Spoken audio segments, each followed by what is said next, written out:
Hello there. Ha ha! Ping! Ha ha! Oh, darling!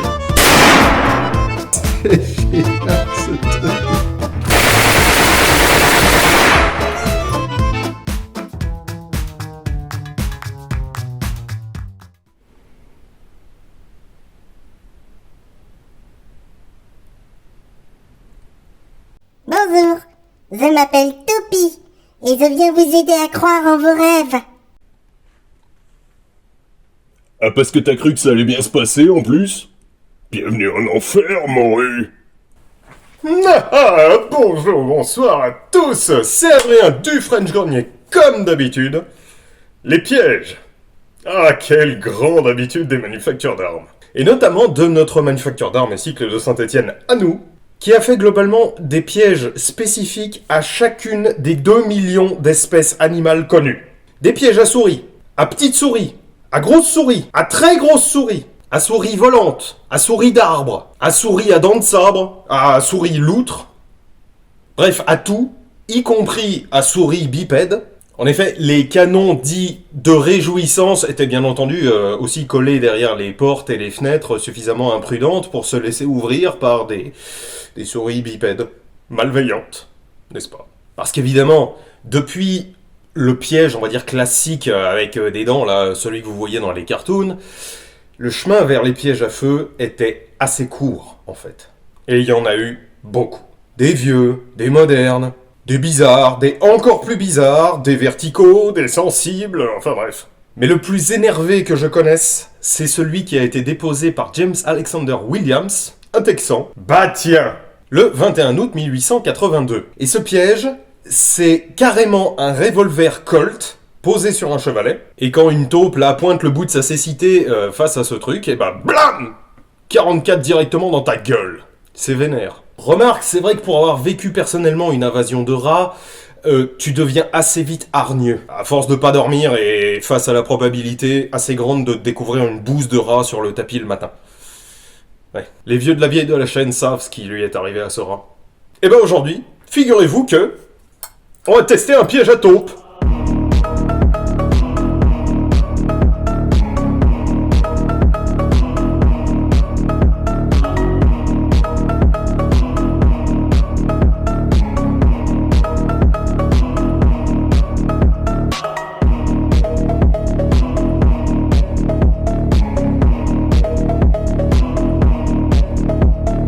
Alors, modèle inconnu, fabricant inconnu. Ou plus exactement pas tout à fait, il y a de ces pièges qui courent sur le net avec la dénomination modèle 1862. Alors je sais absolument pas ni d'où ça sort, ni si c'est exact, ni quoi que ce soit. Mais dans le doute, je vais titrer comme ça fera joli. Alors, le fonctionnement est simple. Mais j'ai quand même mis 3 jours à découvrir comment réellement ça se passait. Ça se passe grâce à ces 2 petits outils qui sont au bout de ces petites chaînettes. Alors, le premier outil, c'est tout simplement une goupille qui se loge ici, juste à la base du chien, et qui permet, en fait, c'est une sûreté, vous préarmez et hop, vous pouvez mettre la goupille. Ce qui fait que, tant qu'elle est là, l'amorce ne peut être percutée, puisque évidemment c'est un piège à percussion, hein, je pense que vous en êtes rendu compte, n'est-ce pas? Ensuite, il y a cet outil à la forme extrêmement bizarre, et j'ai galéré ma mère à découvrir comment ça se mettait. Et ça se met tout simplement, voilà, ça se met tout simplement comme ça. En gros, ben, ici il y a une petite, là-dedans là il y a une petite encoche. Il y a une encoche dans l'outil, enfin dans la pièce qui permet de retenir le chien. Et à ce moment-là, eh ben ma foi, c'est cette grande pédale, là, cette grande cuillère qui va faire office de queue de détente si vous voulez. Ici vous avez donc, elle retient la pièce supérieure, et quand elle est actionnée par le nez d'une taupe, ping, voilà, ça fait sauter cette pièce-là, ça libère le chien et quand il n'y a pas la goupille, et ben bam, ça va sur l'amorce. Alors, faites pas attention à la base en bois, hein, ça c'est moi qui l'ai rajouté. Théoriquement, il tient tout seul par terre, mais là je vais quand même l'accrocher bien furieusement, parce que je suis dans un stand, je suis pas dans une prairie à essayer de dégommer de la terre. voyez, j'ai des impératifs de résultats. Alors j'ai mis un petit peu de temps quand même à le faire refonctionner, à lui faire remanger des amorces, parce que la cheminée était dans un état pas terrible. On va déjà voir comment il se comporte, et ben ma foi, à blanc, puisque je l'ai jamais fait tirer, littéralement. Ensuite, on verra face à des cibles standards en carton. Et puis, bah, ma foi, après, je laisserai la place à mon tout nouvel assistant Topi, qui verra ce qu'il convient de faire. Later. Ok, voilà le setup. Je l'ai plus ou moins assuré. On va bien voir ce que ça donne. Alors, je vais mettre une charge de poudre noire, bien entendu. En l'occurrence, c'est de la PNF2. Voilà. Je vais commencer gentiment avec 1,9 cm3. De mémoire, ça fait à peu près 1 gramme, mais peut-être que je me trompe. On va donc faire un coup de tir à blanc. Donc pour ce faire, je vais juste mettre une bourre en papier à l'avant. Et on va voir ce que ça donne. Putain, c'est là où tu vois que j'ai vraiment plus l'habitude du tir à poudre noire. Alors, assurons tout ça, de préférence sans passer devant l'arme, ce serait une bonne chose. Bon, c'est plus ou moins au schnaps, mais bon, c'est pas grave. Donc, refermons la poudre. Mettons-la ailleurs. Voilà. Ça utilise des grosses amorces à ailettes, donc des 1081. Et on va voir si on arrive à faire tirer ce foutoir. Bon, ça m'a l'air à peu près ok. Alors maintenant la question c'est comment je vais déclencher ce bordel. Ça c'est une bonne question. C'est une bonne question ça. Voilà, ça devrait à peu près faire l'affaire. Mettons que je me mette comme ça. Voilà. Et que je fasse ça. Ouais, ça devrait le faire. Allez, armons ce bordel. Voilà. Donc, tout est prêt. J'enlève la goupille de sécurité. Et on va tester. Voilà.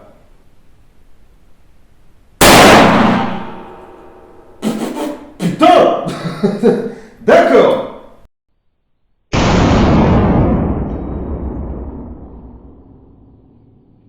C'est vif.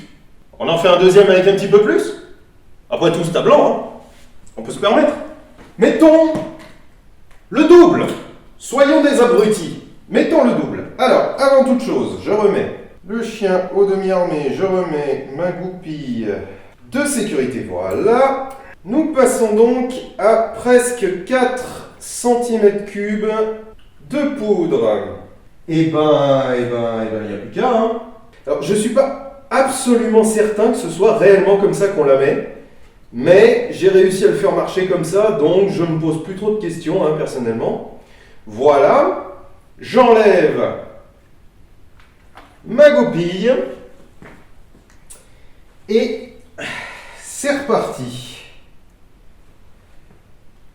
Let's go.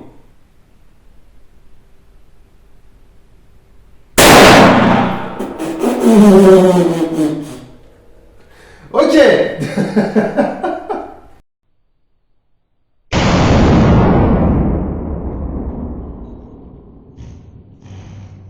Ah la vache. Ah ça pète, Ça pète. Bon.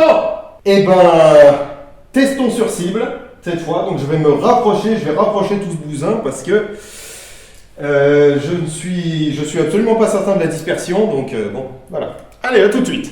Much later. Alors, je me suis prévu des ballotins de plomb.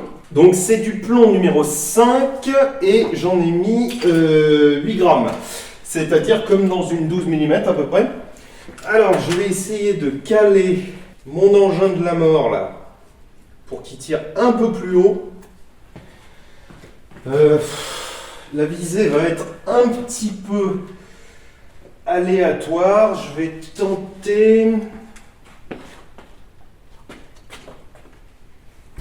tenter de mettre la cible là. On va voir. Alors, donc, cette fois, une charge normale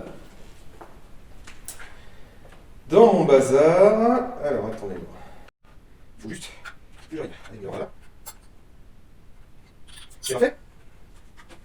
Je mets Je mets mon petit ballotin que j'ai fait bien trop large. Et de nouveau, une petite bourre pour fermer l'ensemble. Je recale pour que ce soit à peu près dans l'axe. Ouais, ça a l'air d'aller. Alors maintenant, la question, c'est comment je vais le déclencher parce que je me sens pas super à l'aise d'être aussi près avec les éventuels rebonds. Alors attendez voir, je vais essayer de trouver une solution. D'accord, j'ai une solution. Tout comme les plus grands youtubeurs, je me suis trouvé un tonneau, n'est-ce pas? Je vais déclencher depuis derrière ce tonneau avec mon fameux déclencheur que je sais pas où il est. Merde, où est mon fifil? Fifil, mon fif à moi. Cette blague ne parlera à personne littéralement. Fifil? Ah, et là. Alors, nous sommes quasi prêts. Je vais remettre ma goupille en place. Nous sommes prêts. Ça n'est pas très rassurant tout ça. C'est prêt à faire feu et vous ne m'en voudrez pas, mais je vais me planquer.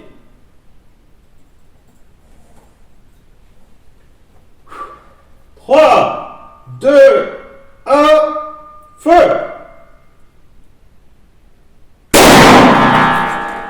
Waouh! 3, 2, 1, feu!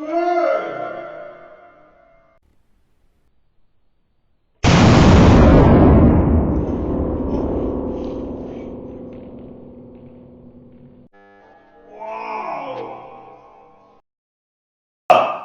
2, 1, feu!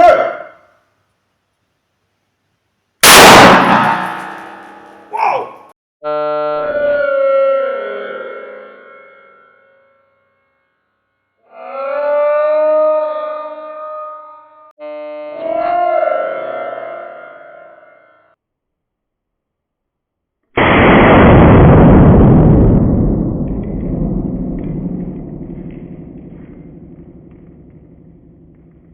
Waouh!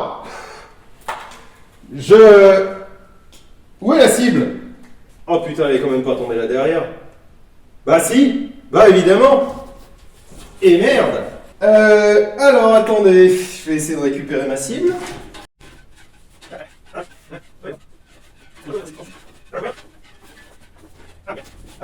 J'y suis presque, attendez chers amis, c'est imminent. Le fun arrive. Il arrive extrêmement fort.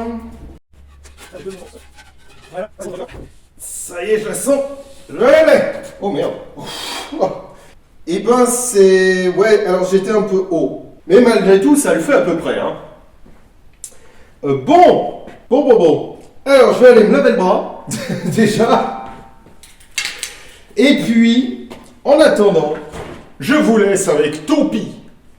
One eternity later. Voilà, chers amis, je suis de retour. Maintenant que je ne fais plus une blackface involontaire, ça va nettement mieux. Alors, nous disions, Topi, la petite taupe, ne servira pas pour ce test. Suite à vos protestations extrêmement véhémentes,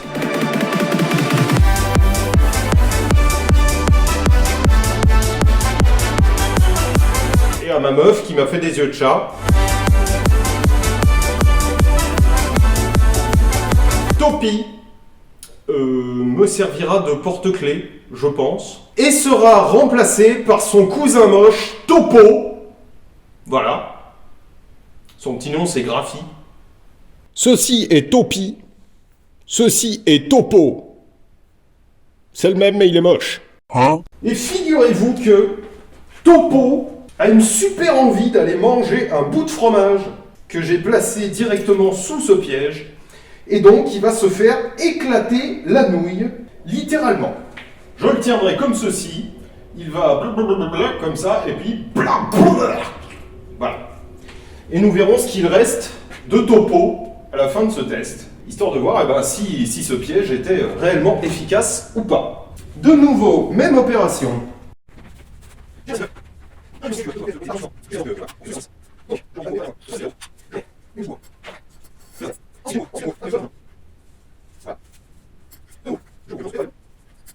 L'arme est approvisionnée. Voilà, tout est bon, il n'y a pas de problème, c'est trop cool. On enlève la goupille, Topi va se mettre à l'abri, pendant que Topo va en prendre plein la gueule.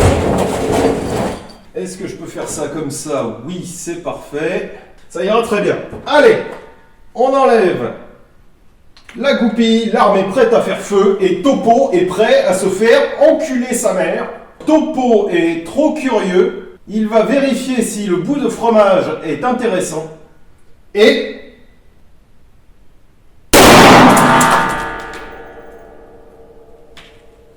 Oh merde!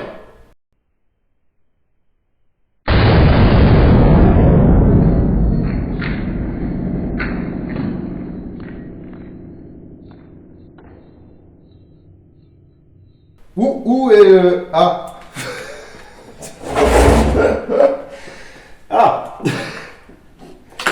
Tout s'est pété la gueule. Bon, j'espère que vous aurez vu quelque chose. D'accord.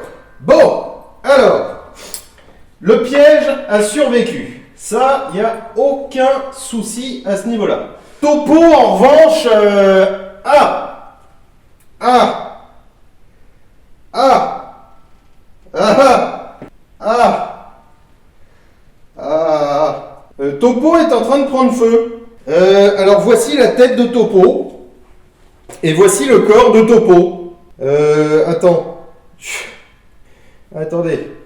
Je vais peut-être bien réussir à faire un peu de chirurgie esthétique là. Donnez-moi une seconde. Voilà. Voilà. Ça c'est... Enfin... ça, c'est la queue de Topo. Ça, c'est les petites papates de Topo. Et là, c'était où il y avait la tête de Topo. C'est efficace. Voilà, c'est violent. Mais la vie est ainsi faite. Topo nous aura servi à nous en rendre compte. Et Topi, si présente, vous remercie infiniment de votre soutien, car elle aurait fini comme ça, quoi. Topo est encore en train de cramer. Mais bon, écoutez, quand même, Topo le mérite. Nous allons aller tout de suite l'enterrer dignement et lui offrir une fin de vie, une éternité plutôt, digne de tous les cobayes scientifiques, c'est-à-dire en paix. Allez, je vais chercher une pelle, on y va. Alors, toute petite chose quand même avant d'aller enterrer dignement Topo. Vous voyez la caméra qu'il y a là, je me suis rendu compte qu'en fait elle s'est arrêtée, putain. Je comprends pas comment marche ce truc, ça m'énerve. Mais du coup, vous avez pas vu le shot de côté, ce qui est con parce que c'est exactement ce que je voulais vous montrer, fille de pute, va. Pardon. Donc, on va utiliser le reste du cadavre de Topo pour vous montrer un exemple de destruction. Donc, je recharge très exactement de la même manière. Voilà, l'ensemble est assuré à nouveau. Cette fois, tout filme, on est d'accord. Putain. Et on va désacraliser définitivement le cadavre de Topo, pardon. C'est parti, donc mettons que ça ce soit une taupe qui vient curieusement s'occuper de fromage.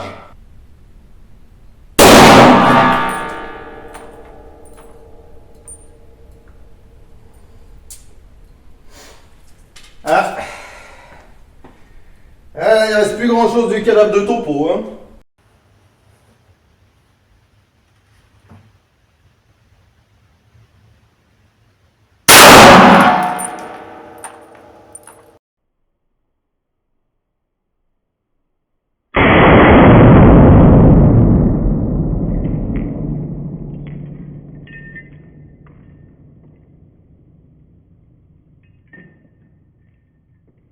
Ouais, il reste des bouts de pâte, des bouts de trucs plus ou moins variés. Bon. Cette fois donc, mesdames et messieurs, Topi et moi-même, vous souhaitons une très bonne journée. Voilà. J'espère que tout ce que vous ferez se passera bien, n'est-ce pas? Et nous allons tous les deux aller enterrer dignement le cadavre de Topo. On vous dit à très bientôt. Amusez-vous bien. Mangez des légumes et buvez de l'eau. Ciao!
Je crois que ça a foiré.